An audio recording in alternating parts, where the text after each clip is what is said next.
일제강점기 조선인 최초의 소프라노 윤심덕. 그녀는 불후의 명곡인 사회 찬미를 녹음한 이후 친분이 있던 극작가 김우진과 함께 바다 한가운데서 흔적 없이 사라졌습니다. 당시 이 사건은 언론을 통해 정사 스캔들로 떠돌며 엄청난 화제를 모았지만 진실은 여전히 미스터리로 남아있습니다. 1926년 8월 3일 밤 11시 일본 시모노세키를 출발해 부산으로 향하는 도쿠주마루호에는 평범한 승객들 사이에 한 남녀가 함께 탑승했습니다. 하지만 다음날 새벽 4시 배가 스시마섬 앞바다를 지날 때 한 선원이 객실문이 열려있는 것을 발견합니다. 손전등으로 비춰보니 승객은 없고 남겨진 것은 짐뿐이었습니다. 짐 안에서는 작은 메모가 발견되었는데 내용은 이랬습니다. 미안하지만 짐을 집으로 보내주시오. 그 즉시 선원은 조타실에 보고하고 배는 멈춰서 주변 바다를 수색했지만 두 사람은 끝내 찾을 수 없었습니다. 그때 언론과 승객 명부의 이름이 기록된 사람은 김수상과 윤수선이었지만 훗날 밝혀진 바로는 실제로는 김우진과 윤심덕이었습니다. 이 사건은 조선인 남녀가 함께 스스로 세상을 떠난 최초의 사건으로 기록되었지만 기사 내용에는 많은 의문점이 있었습니다. 윤심덕은 평양에서 사남매 중 둘째 딸로 태어났습니다. 어려운 집안 형편 속에서도 부모님은 교육을 중시해 윤심덕은 숭의여학교, 언니와 여동생은 이화학당, 남동생은 연희전문학교를 졸업했습니다. 그녀는 활발한 성격으로 완려라 불릴 정도였고 남매들 사이에서도 사랑받았습니다. 동생들을 위해 자신을 희생할 정도로 가족 간 우애가 깊었으며 음악적 재능도 남다르게 뛰어났습니다.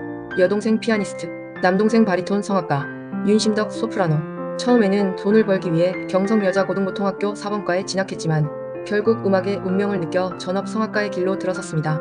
윤심덕은 조선총독부 관비 유학생으로 선발되어 일본으로 유학을 떠났습니다.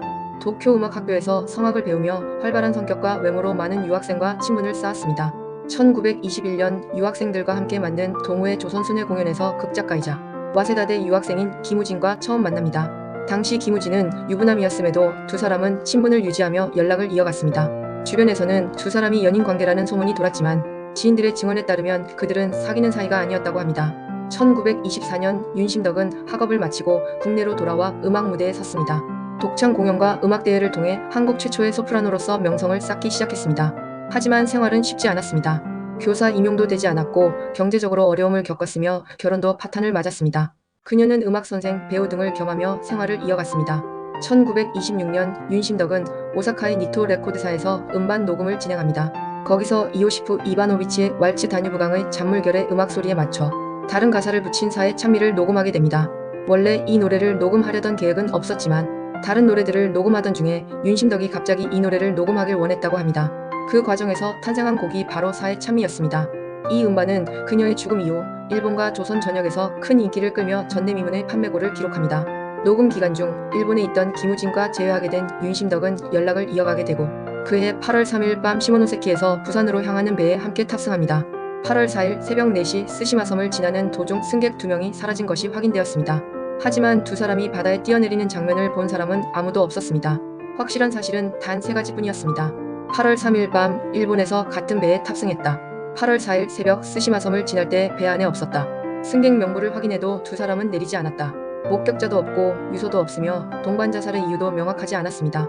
하지만 신문은 두 사람이 연인이라며 동반자살 사건으로 보도했습니다. 가족과 지인들은 동반자살을 부정했고 심지어 사망 자체를 부정했습니다. 연인 관계였는지 확실하지 않음. 갑자기 조선행 배를 탄 이유 불분명. 가명을 사용한 승선. 이에 따라 생존설, 사고설, 타살설 등 다양한 추측이 생겼습니다. 심지어 일부에서는 사망을 가장하고 음반 판매를 위해 계획한 것이 아니냐는 이야기도 돌았습니다. 1931년 이탈리아에서 잡화점을 운영하는 동양인 부부가 두 사람이라는 소문이 돌기도 했습니다. 하지만 확인 결과 사실이 아니었고 1934년 로마에서 목격했다는 이야기 또한 거짓으로 밝혀졌습니다. 결국 김우진과 윤심덕의 시신은 끝내 발견되지 않았습니다. 사망, 사고, 타살 혹은 도피. 그 결말은 여전히 미스터리로 남아있습니다. 그럼에도 불구하고 윤심덕이 남긴 사의 찬미는 시대를 넘어 여전히 사람들의 마음을 울립니다. 그녀의 목소리와 삶은 단순한 사랑과 비극을 넘어 한국 근대사의 한 페이지를 장식하고 있습니다. 1926년 8월 4일 이후 그녀와 김우진은 흔적 없이 사라졌지만 그 미스터리는 오늘날까지도 우리에게 깊은 여운을 남기고 있습니다.